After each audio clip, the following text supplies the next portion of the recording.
wabarakatuh.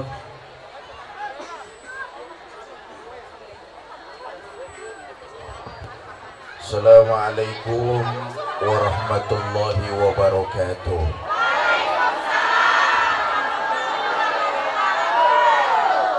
Alhamdulillahi rabbil alamin. Wassalatu wassalamu ala asrafil anbiya'i wal mursalin Sayyidina wa maulana Muhammadin wa ala alihi wa sahbihi ajma'in, amma ba'du. Yang mulia para ulama, para kiai, para asatiz dan asatizah, wabil khusus guru kita Bapak Kiai Haji Imanuddin, Bapak Kiai Haji Bakri, beserta guru-guru yang lain. Mudah-mudahan mereka diberikan kesehatan oleh Allah, bisa membimbing kita dalam jalan agama. Yang saya hormati segenap tokoh masyarakat DKM Musola Al-Karomah, panitia peringatan Maulid, serta sahabat-sahabat dari Ormas Pemuda Pancasila, serta tuan rumah Pemuda Cirewet,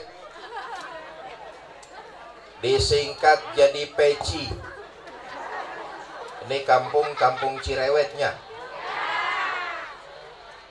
Ibu bapak, saudara-saudara kaum muslimin yang saya cintai, Rasulullah Sallallahu Alaihi Wasallam berhasil menyebarkan Islam cuma dalam waktu 23 tahun. 13 tahun di Mekah, 10 tahun di Madinah. Totalnya 23 tahun tugas Nabi, tapi mampu membawa Islam mewarnai sepertiga belahan bumi ini. Apa rahasianya? Apa konsepnya? Ini saja yang ingin saya sampaikan. Mudah-mudahan pidato saya malam ini selesai dalam waktu 5 menit.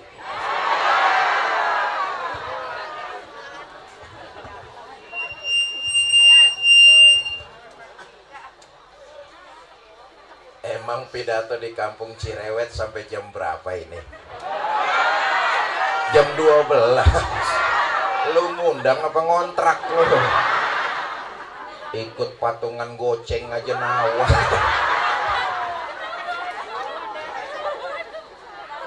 Bapak Ibu, saudara-saudara kaum muslimin yang saya muliakan, 23 tahun masa tugas Nabi dalam waktu yang begitu singkat berhasil mengembankan risalah Islam. Apa konsepnya? Tidak lain dan tidak bukan baginda Nabi menyebarkan dakwah dengan menggunakan akhlakul karimah. Makanya dalam waktu yang begitu singkat Islam mampu menembus dinding Jazirah Arabia, memasuki kota Persia dan Bizantium sampai mewarnai sepertiga belahan bumi ini, menyebarkan Islam dengan nilai-nilai akhlak. Apa itu? Ucapan Nabi sama perbuatannya sama. Hei, hei. Ucapan Nabi sama perbuatannya sama. Maaf, sekarang ini banyak orang antara ucapan sama perbuatannya beda. Hei, hei,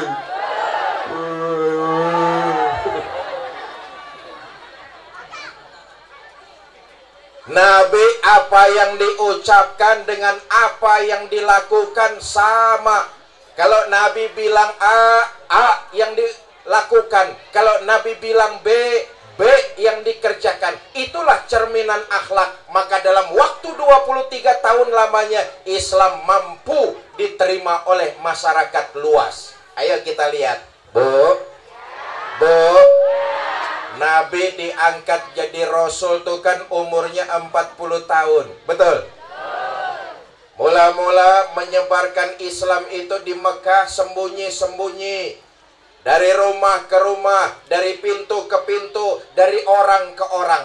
3 tahun dakwah ngumpet-ngumpet. Yang ngikut kagak lebih 11 orang. Bayangkan 3 tahun dakwah ngumpet-ngumpet, yang ngikut cuma 11 orang.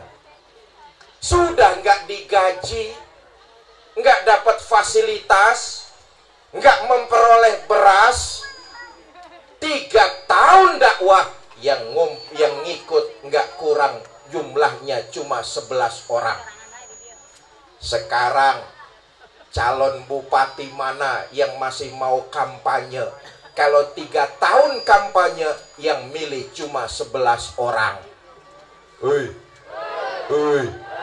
Bubar. Bikin tim sukses, calon bupatinya kalah, timnya yang pada sukses. Betul. Minta tolong sound system treble-nya disetengahin aja biar nggak becuit di monitornya nih. Cek 1 2, dah bang, makasih bang, jangan dioprek-oprek lagi bang. Nih panitia soundnya udah lunas apa belum sih ini nih?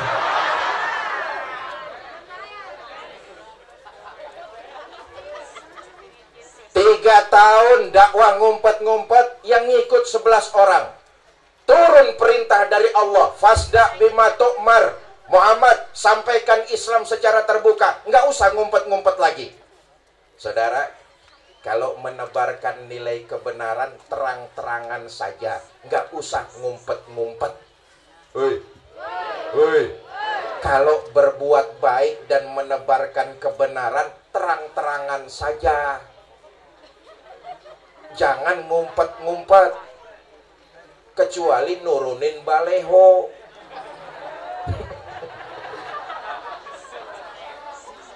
Bapak Ibu saudara-saudara kaum muslimin yang saya cintai, fasda bima tu'mar. Muhammad, sampaikan Islam ini secara terbuka. Mulai dakwah secara terbuka, dikumpulin pemuka-pemuka Quraisy dekat Ka'bah. Untuk pertama kalinya Nabi pidato di depan mereka. Saudara-saudara, tuan-tuan Quraisy, apakah tuan-tuan percaya kepada saya? Percaya? Kenapa tuan-tuan percaya kepada saya? Anda Muhammad dari kecil nggak pernah dusta. Nabi bergelar Al-Amin, orang yang jujur, dapat dipercaya, bukan pengkhianat. Anda kami kenal Al-Amin, makanya kami percaya kepada Anda. Oke. Kalau tuan-tuan percaya kepada saya, mulai saat ini saya serukan, ankizu anfusakum minan nar. Jaga, lindungi diri tuan-tuan dari siksa api neraka. Tinggalkan berhala, sembah Allah Tuhan yang Esa, yang lam yalid walam yulad walam yakul lahu kufuwan. Nih pidato Nabi pertama nih. Dari belakang nyautin Abu Lahab. Alihaza jama'atana. Muhammad, apa cuma gara-gara kamu mau ngomong kayak begini, kita orang Quraisy dikumpulin? Tabbanlah kayak Muhammad. Mampus kamu Muhammad. Lihat, dalam menegakkan nilai kebenaran, Nabi sudah mulai mendapati tantangan. Ngajakin orang untuk benar, Nabi dicaci maki oleh Abu Lahab. Tabbanlah kayak Muhammad. Celaka kamu Muhammad. Mampus kamu Muhammad. Nabi dicaci maki, mengalami sumpah serapah, Nabi diam. Allah yang membalas cacian Abu Lahab. Tabat yada Abi Lahabil. Muhammad nggak pernah celaka, tapi engkaulah Abu Lahab yang kelak pasti akan mengalami kecelakaan. Nah, karena itu peci pemuda cerewet. Adik-adik saya, para remaja, para pemuda musola Al-Karomah. Adik-adik saya, para remaja, para pemuda yang bergabung dalam organisasi massa pemuda Pancasila. Saya titip pesan, kalau kalian menebarkan kebenaran, menebarkan nilai-nilai kebaikan, jangan takut kalau ada yang menghina.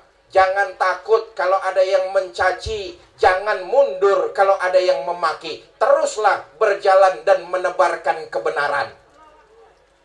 Nabi sudah mencontohkan, beliau dicaci, beliau dimaki oleh Abu Lahab. Tapi Allah yang membalas langsung Abu Lahab. Betul apa tidak? Karena itu adik-adik saya, para remaja pemuda, jangan patah arang, jangan putus semangat. Kalau menebarkan kebaikan, menebarkan kebenaran, ada orang yang mencaci maki. Jadikan cacian itu sebagai pupuk yang mampu membesarkan pohon, akarnya tercerabut ke dalam bumi sehingga kuat. Justru cacian, hinaan, makian harus kita jadikan introspeksi supaya hari esok kita lebih baik dari hari ini. Jelas? Jelas? Memang umumnya watak manusia itu nggak seneng kalau dicaci. Betul apa tidak? Senengnya dipuji, disanjung, dipuja. Itu watak manusia tuh.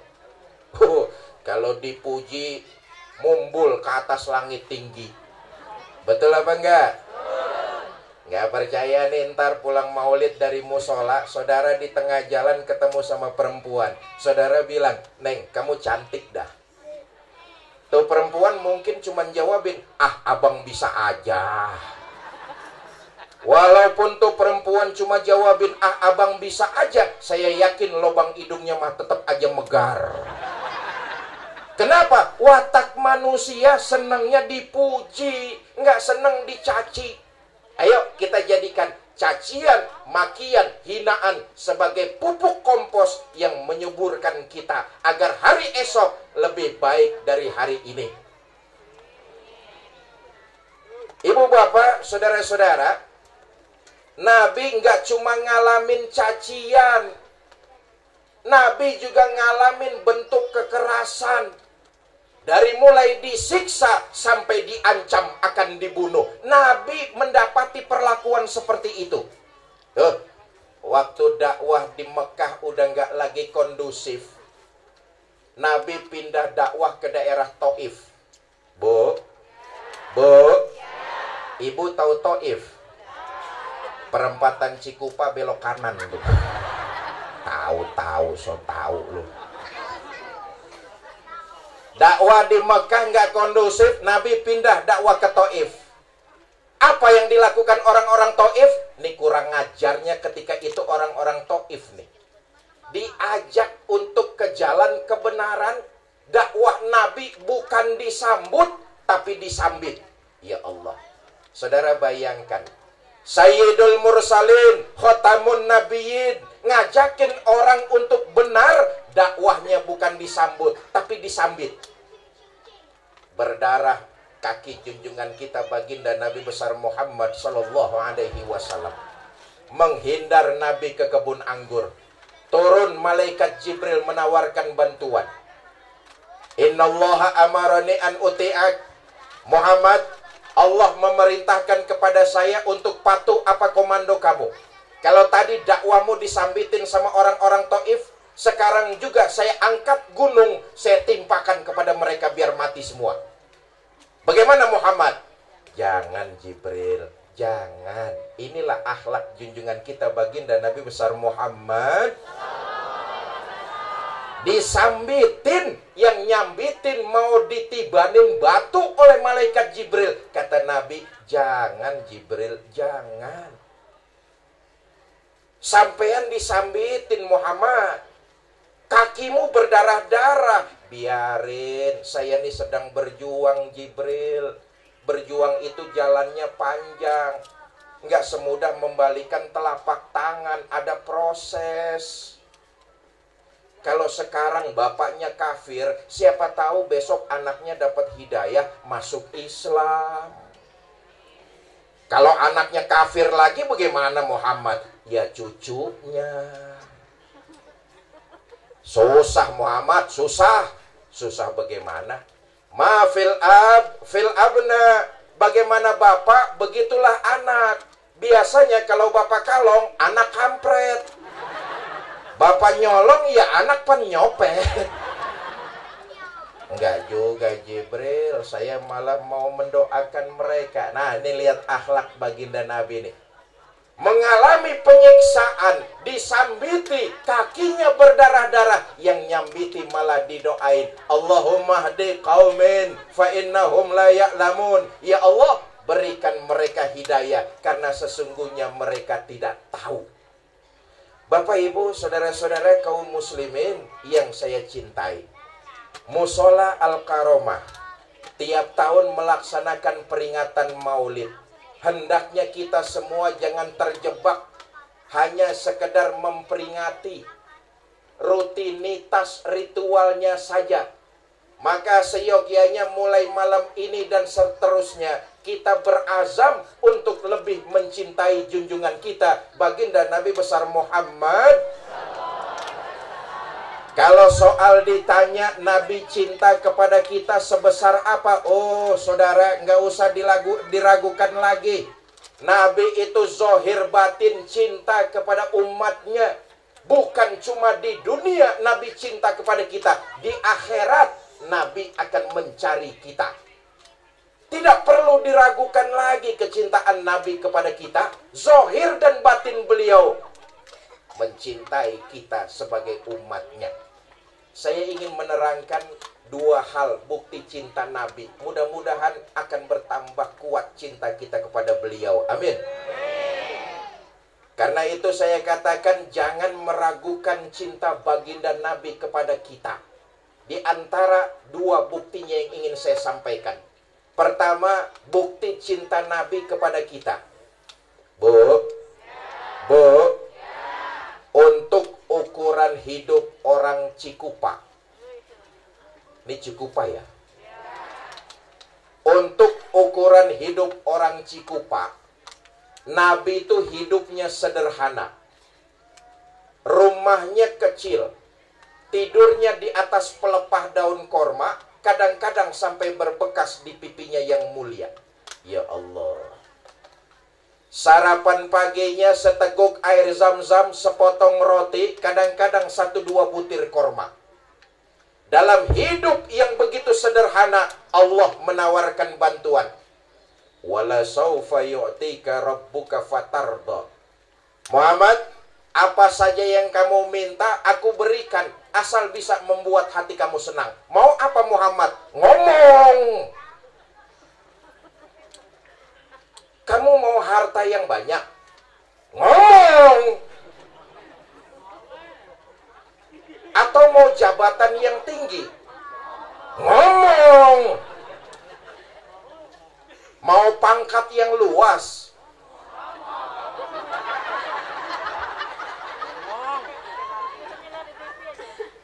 Ngomong Muhammad, kamu mau apa? Aku berikan, asal bisa membuat hati kamu senang. Mendapat tawaran begini dari Allah, apa jawab junjungan kita? Izan ya Rabb, la arda wa wahidun min ummati finnar. Ya Allah, berikan saya harta, berikan saya jabatan, berikan saya pangkat yang tinggi. Itu tidak mampu menyenangkan hati saya selama masih ada satu saja umat saya yang ketinggalan di neraka. Harta, pangkat, dan jabatan tidak mampu menggembirakan hati selama masih ada satu umat saya yang ketinggalan di neraka. Walhasil, Nabi lebih memilih hidup sederhana, mementingkan umat dan rakyat daripada bergelimang harta, pangkat, dan jabatan. Jelas? Jelas? Ayeuna. Naon ayeuna itu? Sekarang ada nggak pemimpin yang kayak begitu?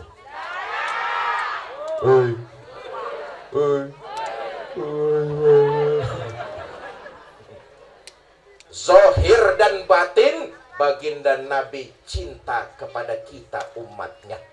Yang kedua nih, bukti cinta Nabi kepada kita.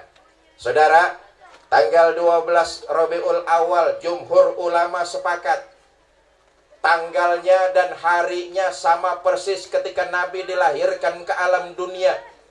Tanggal 12 Rabiul Awal, Allah memberikan perintah kepada malaikat Israel.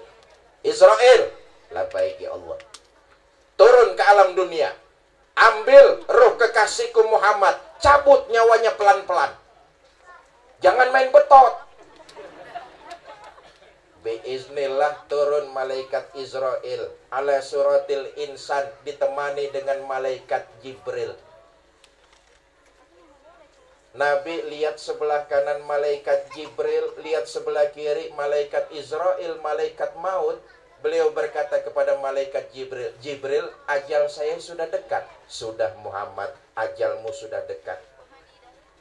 Kalau memang ajal saya sudah dekat Jibril, akhbirni mali indallahi minal karomah. Jibril, kasih tahu kemuliaan apa yang bakalan saya dapat begitu saya menghadap Allah Azza wa Jalla. Muhammad nggak usah khawatir. Inna abwabas sama qad futihat. Pintu-pintu langit udah pada kebuka Muhammad.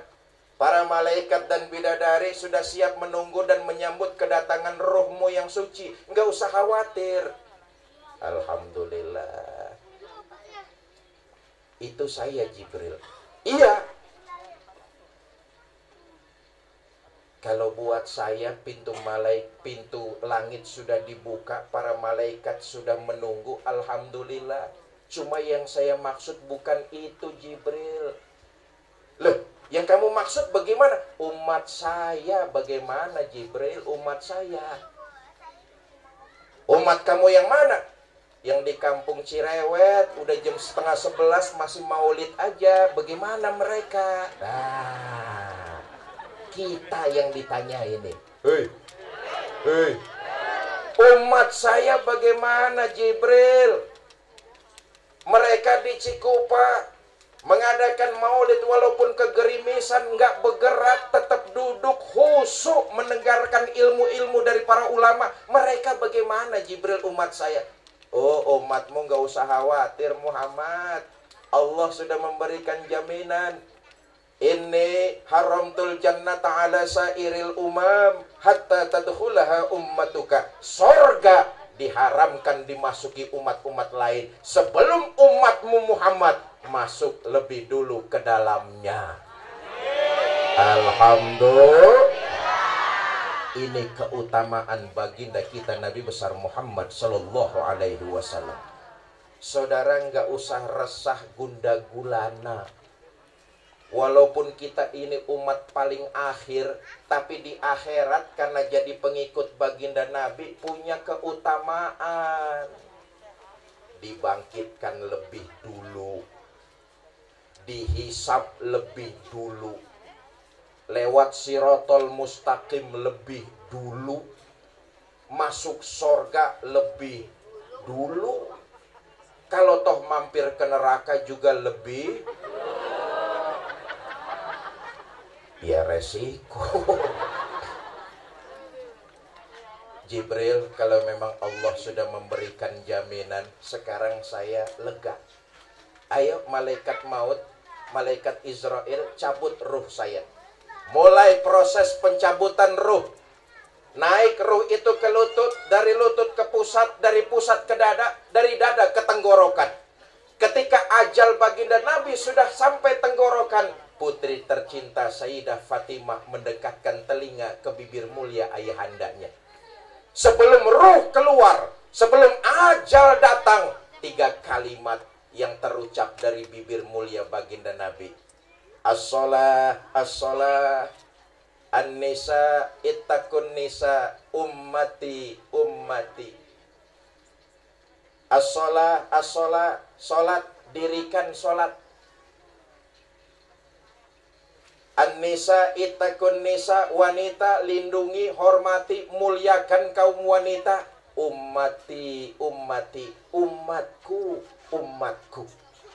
Saudara, as-shalah ini jadi ciri pengikut baginda Nabi. Karena itu kita jangan terjebak tiap tahun cuma memperingati maulid tapi tidak mengikuti apa yang diajarkan oleh syariat yang dibawa baginda Nabi.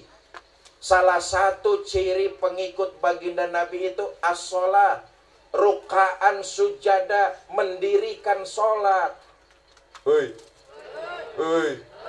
Saya tadi dikasih tahu sama tokoh masyarakat Cirewet, Ustadz, warga Cirewet mah nggak usah khawatir Ustadz, sholat berjamaahnya rajin-rajin. Apalagi sholat subuh berjamaah. Musola penuh sampai keluar-luar. Lah kagak ada yang di dalam. Bapak Ibu, jangan cuma sekedar terjebak kepada rutinitas tiap tahun memperingati Maulid, tapi kita tidak berupaya menunjukkan cinta kita kepada Nabi. Kalau kita cinta kepada Nabi, ciri yang pertama itu diantaranya rukaan sujadah, mendirikan sholat. Saudara, kata Nabi begini, awwalu ma yuhasabu bihil abdu yaumal qiyamah as-sholah. Amalan pertama yang entar bakalan ditanya di akhirat tuh amalan sholat. Kalau sholatnya baik, yang lain insya Allah ikut baik. Kalau amalan sholatnya ancur-ancuran, yang lain juga ikut ancur-ancuran. Hakul yakin, kita semua akan ditanya tentang itu di akhirat. Kamu siapa? Saya, Pak. Saya siapa? Saya pengikut Nabi Muhammad. Benar? Benar, Pak. Baik. Kalau kamu ngaku sebagai pengikut Nabi Muhammad, ciri pengikut Nabi Muhammad rukaan sujadah, mendirikan sholat. Dulu waktu hidup di Cikupa pernah sholat? Pernah, Pak. Berapa banyak? Kagak banyak-banyak, Pak. Setahun cuma 2 kali. Sering dibilang orang sholat tuh macem-macem. Ada yang sholatnya harian, ada yang sholatnya mingguan, ada juga yang sholatnya tahunan. Yang harian ada 2 nih, ada yang rapet, ada yang bolong-bolong. Yang bolong-bolong kalau zuhur kena, asar terbang, maghrib ketangkep, isanya melayang. Yang bolong-bolong masih mending daripada yang seminggu sekali. Jumat doang diincer tuh. Yang seminggu sekali juga masih mending daripada yang setahun cuma 2 kali. Anak kampungan saya bilang kalau sholat setahun cuma 2 kali, sholatnya dul-dulan. Dul Fitri sama Dul Adha. Bapak Ibu saudara-saudara, ayo mulai malam ini kita memperingati Maulid, meningkatkan cinta kita kepada baginda Nabi dengan mendirikan sholat rukaan sujadah. Bukankah sehari semalam Allah memberikan kita waktu 24 jam? Betul ya? Dalam waktu 24 jam Allah cuma minta kepada kita untuk 5 kali lapor, yaitu lewat sholat 5 waktu. Ayo kita hitung-hitung deh. Bu, sholat tuh yang bagus, taruh dah sekali sholat waktunya 10 menit. 10 menit sembahyang di musola Al-Karomah, cakep banget 10 menit tuh. Yang sedang-sedang taruh dah waktunya 5 menit. Yang kilat khusus 2 menit. 2 menit. Ini cepet perangkonya gambar geledek soalnya. Ambil yang tengah-tengah aja sekali sholat 5 menit. 5 kali 5 waktu kan cuma 25 menit. Betul? Sisanya 23 jam 35 menit. Silakan kau gunakan untuk keperluanmu. Cuma 25 menit Allah minta kita lapor. Ini aja masih banyak di antara kita yang belum mengerjakannya. Betul apa tidak? Rukaan sujadah. Ayo kita makmurin musola kita nih. Bapak Ibu, dakwah mengantarkan saya ke seluruh Nusantara. Kita ini umat Islam terkadang masih kalah dalam memanajemen musola dan masjid dengan orang lain agama. Dalam memanage musola dan masjid, terkadang kita ini masih kalah. Dalam hal apa? Dalam hal kenyamanannya. Kita ini umat Islam terkadang sering sembrono, kurang bisa menjaga kenyamanan musola dan masjid. Apa buktinya Ustadz? Lihat, tempat ibadah kita, musola sama masjid, kalau sudah kurang nyaman, buktinya apaan aja yang geletak hilang. Betul apa enggak? Kita sembrono kurang bisa menjaga kenyamanannya. Apaan aja yang geletak, apaan aja yang ketinggalan, hilang. Ya, liatin dah. Di masjid, di musola, ampli hilang. Betul apa enggak? Jam dinding hilang. Kotak amal hilang. Kita sendiri sembrono kurang bisa menjaga kenyamanan. Duh, saudara, di gereja tuh nyaman, saudara. Apa buktinya Ustadz di gereja nyaman? Lihat aja, saya belum pernah dengar ada piano hilang.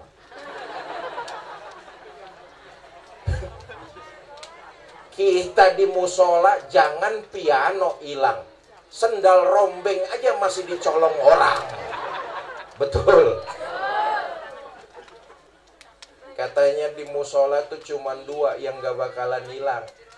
Pertama, beduk. Beduk. Beduk gak bakalan hilang. Biar malam takbiran dibawa muter kampung sama bocah, mau subuh, beduk udah balik lagi ke tempatnya. Enggak, dia mah gak bakalan hilang itu. Yang kedua yang gak bakalan hilang katanya keranda jenazah.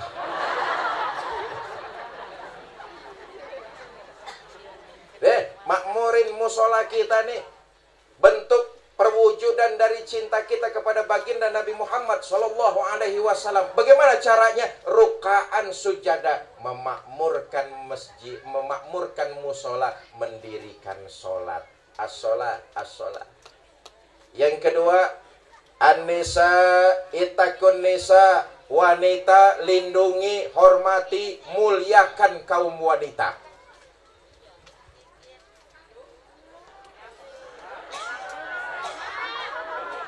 Iya, gue cuma ngelihat jam doang. Cerewet. Bu, ibu nih hutang jasa teramat besar kepada baginda Nabi Muhammad Sallallahu Alaihi Wasallam. Beliau dilahirkan membawa ajaran agama Islam, diangkat, dimuliakan kaum wanita. Bahkan satu-satunya manusia yang sudah mendapat jaminan masuk surga dari baginda Nabi, kaum ibu. Bu, ibu dijamin masuk surga. Nih yang hadir di sini dijamin masuk surga. Pak, Bapak nggak dijamin. Kasihan. Kata Nabi, ayu mamra'atin matat wa zawjuha an haradin dakhalatil jannah min ayyibabin. Jika seorang istri meninggal dunia, suaminya ridho dengan apa yang pernah dikerjakan istri, maka si istri disuruh masuk surga, milih lewat pintu mana aja. Enak itu. Enak apa enggak? Pintu surga macem-macem. Ada babur Raihan, pintunya para puasa. Babul Haj, pintu surganya orang-orang yang berangkat haji mendapat predikat mabrur. Ibu bisa masuk lewat pintu mana aja. Enak apa enggak? Enak apa enggak? Mudah-mudahan yang hadir nih calon-calon penghuni surga, masuk bisa lewat pintu mana aja. Pak, nih kuncinya ada di kaum bapak. Ibu bisa masuk surga lewat mana aja, kuncinya ada sama suami. Pak, saya tanya, kira-kira kalau istrinya meninggal dunia, bapak ridho apa tidak?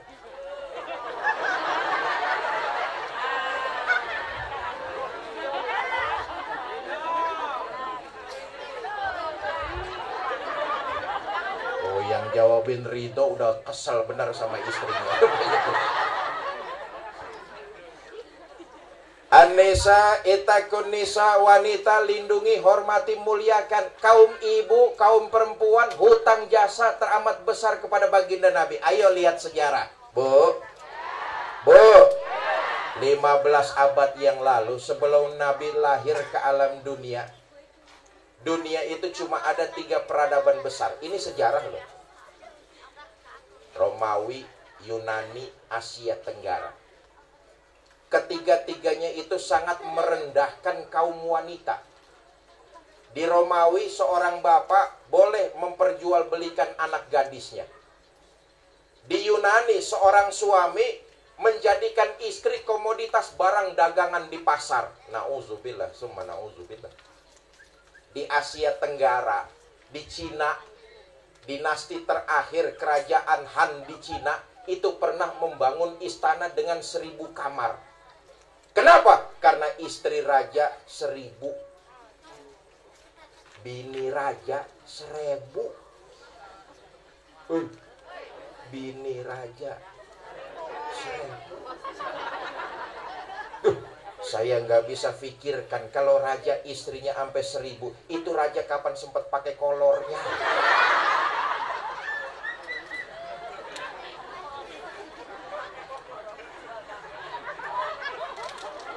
Lahir junjungan kita yang malam ini kita peringati, baginda Nabi besar Muhammad Sallallahu Alaihi Wasallam. Diangkat harkat martabat kaum wanita. An-nisa imadul bilad. Wanita tiang negara. Jikalau baik wanita, baik negara. Jikalau rusak wanita, hancur negara. Tiang itu penting apa enggak? Sangat penting. Musola kita kalau nggak ada tiangnya hancur apa enggak? Rumah kita kalau nggak ada tiangnya rubuh apa enggak? Sekolah kita kalau nggak ada tiangnya ambruk apa enggak? Begitulah, mustahil bangunan bisa didirikan tanpa ada tiang di tengahnya. Penting dan bahkan sangat penting. Diangkat harkat martabat kaum wanita. Sampai di akhir hayat, ucapan kalimat yang keluar dari bibir mulia baginda Nabi. An-nisa ittaqun nisa. Wanita hormati, lindungi, muliakan kaum wanita. Pak, muliakan kaum wanita. Hormati istri-istri kita.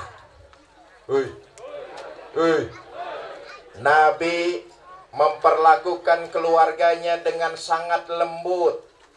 Nabi memperlakukan anak istrinya dengan akhlak yang lembut.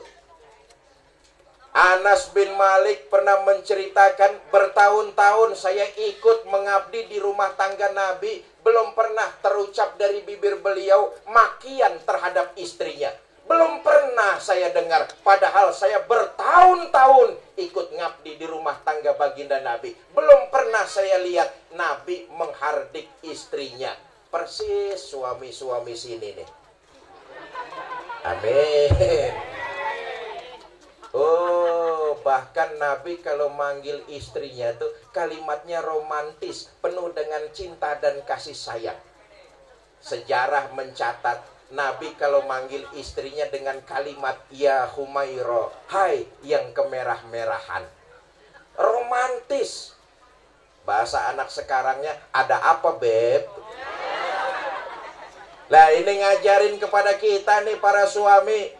Nabi aja manggil istrinya dengan kalimat mesra, dengan kalimat romantis. Ini hendaknya harus kita tiru. Bertingkah laku romantis, lemah lembut kepada istri. Maaf, kita ini kadang-kadang enggak nih para suami.